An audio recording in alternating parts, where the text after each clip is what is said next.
Hello guys, welcome back to my channel. I hope you guys are doing good. So yeah, today we are going to see the use of keep on, carry on and go on. आप keep on, carry on और go on का use कैसे करोगे इस video में मैं इसका use बताने वाली हूँ आपको. लेट मी टेल यू कि कीप ऑन हो या कैरी ऑन हो या गो ऑन का मीनिंग ता रहता है, ती रहती है, ते रहते हैं, ता रहा, ता रहता था, ती रही और ती रहती थी और ते रहे और ते रहते थे होता है. ओके. जो भी काम आपका फ्यूचर में जो भी आप काम करते रहते हो या करते रहे पास्ट में, उसके लिए आप कीप ऑन, कैरी ऑन और गो ऑन का यूज़ करते हो. ओके.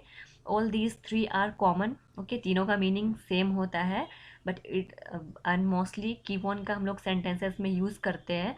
फिर भी मैं आपको कैरी ऑन और गो ऑन का यूज़ बताने वाली हूँ along with keep on.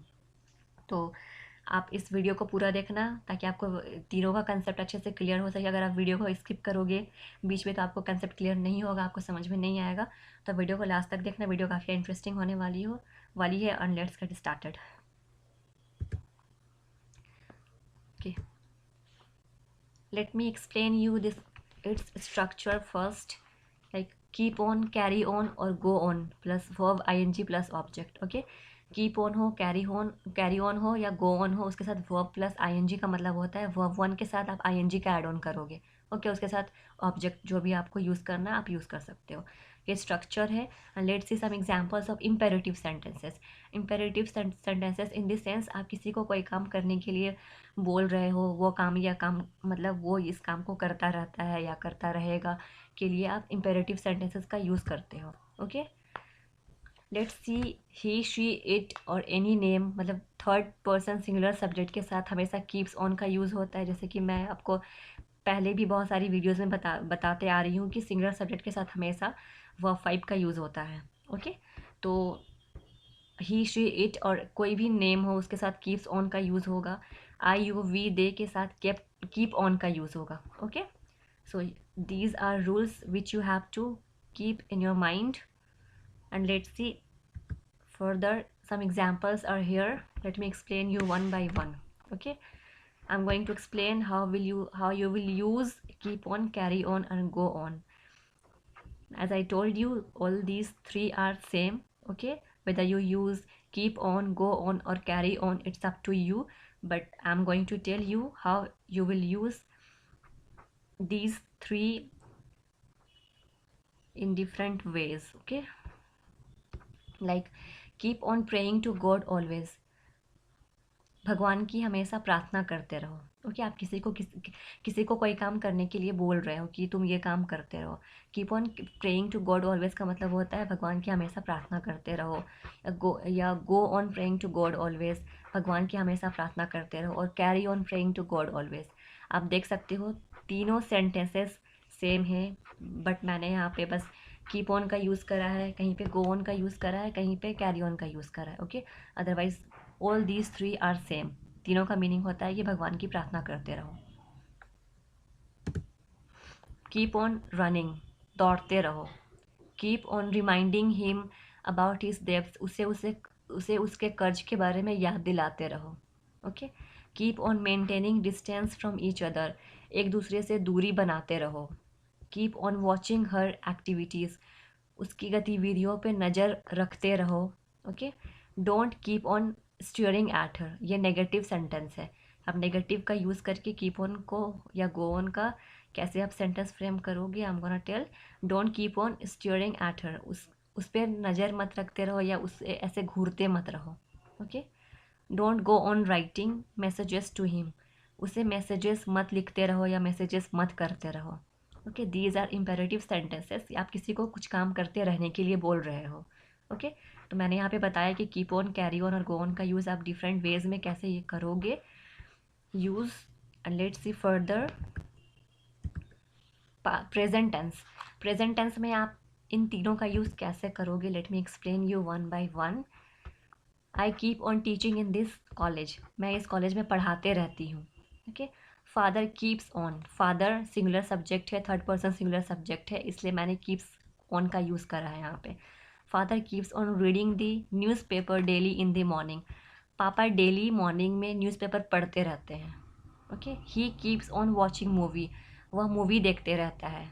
He does not keep on watching movie, जैसे कि सिंगुलर सब्जेक्ट के अकॉर्डिंग मैंने आपको पहले भी बताया है कि ही शी इट हो या कोई नाम हो उसके साथ डज़ का यूज़ होता है, और आई यू वी दे के साथ हमेशा डू का यूज़ होता है। ओके, तो अकॉर्डिंग टू दी सब्जेक्ट मैंने यहाँ पे डज़ का यूज़ करा है। He does not keep on watching movie, वह मूवी नहीं देखते रहता है। Does he keep on watching movie, क्या वो मूवी देखते रहता है। Does he not keep on watching movie, क्या वो मूवी नहीं देखते रहता है। Let's see past sentence. Now comes past sentence, how you will use these three in past. Okay, structure आप देख सकते हो, जैसे as I have return already, this structure is same as already I have written. Okay, but in the place of verb one, verb two is being used in this structure, क्योंकि जो हमारा keep on था वो हमारा verb one था, और kept on जो हमारा पास्ट में यूज़ होगा वो हमारा वर्ब टू था। Okay, according to the rule past tense में आप हमेशा कीप ऑन के जगह पे केप्ट ऑन का यूज़ करते हो। ओके, तो ये हमारा स्ट्रक्चर जो आपको याद रखना है, अदरवाइज सारा स्ट्रक्चर सेम है। मैंने यहाँ पे शॉर्ट फॉर्म लिखा हुआ है, ये हमारा कीप ऑन, कैरी ऑन और गो ऑन है। Okay, and verb two plus verb two के साथ ING plus object. Manoj kept on gossiping, Manoj गप्पे लड़ाते रहा। ओके, ये पास्ट के बारे में बात हो रही है कि वो गप्पे लड़ाते रहा। और neighbours kept on making noise, हमारे पड़ोसी हल्ला करते रहे या शोर मचाते रहे। They kept on loading the luggage, वे लोग लगेज संभालते रहे। He kept on writing mail, वह मेल लिखता रहा। Okay, so these are the examples of past tense कि ये काम पास्ट में होते रहा के लिए आप कैसे यूज़ करोगे कीप ऑन, गो ऑन और कैरी ऑन का with the help of verb two. Let's see further future tense. Future tense के लिए आप इन तीनों का कैसे यूज़ करोगे, let me show you some examples. Structure आप देख सकते हो एज इट इज़ है, बट वर्ब टू के जगह में मैंने यहाँ पे वर्ब आईएनजी, सिर्फ हमारा पास्ट टेंस के लिए वर्ब टू का यूज़ होगा, अदरवाइज सबके साथ वर्ब आईएनजी का यूज़ होगा, मतलब वर्ब वन का यूज़ होगा, उसके साथ आईएनजी का यूज़। ओके, जैसे कि ये हमारा फ्यूचर टेंस है, इसलिए मैंने यहाँ पे विल और शैल का यूज़ करा है, otherwise structure as it is है। Examples will make you more clear, let's see one by one. I will keep on teaching in this college, मैं इस कॉलेज में पढ़ाते रहूँगी। ओके, फ्यूचर के बारे में बात कर रही हो कि आप ये काम फ्यूचर में करते रहोगे। Your brother will keep on playing, तुम्हारा भाई खेलते रहेगा। आई will keep on reading good books, मैं अच्छी किताबें पढ़ती रहूँगी। ओके, तो आप देख सकते हो मैंने आपको इम्पेरेटिव सेंटेंसेस, प्रेजेंट, पास्ट और फ्यूचर का यूज़ बताया है, कि आप कैसे डिफरेंट वेज में कीप ऑन, गो ऑन और कैरी ऑन को यूज़ करोगे।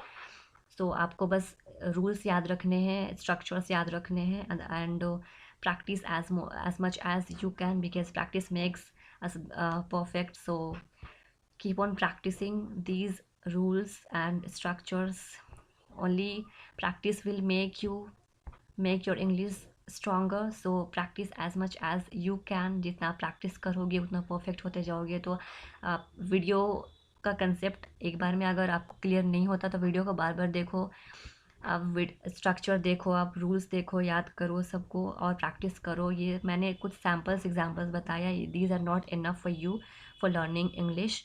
you have to create your own sentences more and more as much you can. Okay, so yeah, keep on practicing and keep on learning. Yeah, I have used keep on learning and keep on practicing as I told you in this video. So yeah, keep on learning or go on learning or carry on learning, guys. I hope all these concepts are clear to you. So practice as much as you can, and if you are watching this video for the first time, don't forget to subscribe to my channel. Also hit the bell icon so that you will be notified when I upload my videos. And you can follow me on Instagram as well. My Instagram ID is Rachna4290. I'll be giving you the link of Instagram ID in the description box, so check it out and follow me there. I keep teaching you daily use sentences every day. I post different videos which will make your English more stronger and which will help you a lot. So don't forget to follow me there. ID is Rachna4290. Don't forget. Okay, and check it out in description link is given in the description box. And thank you.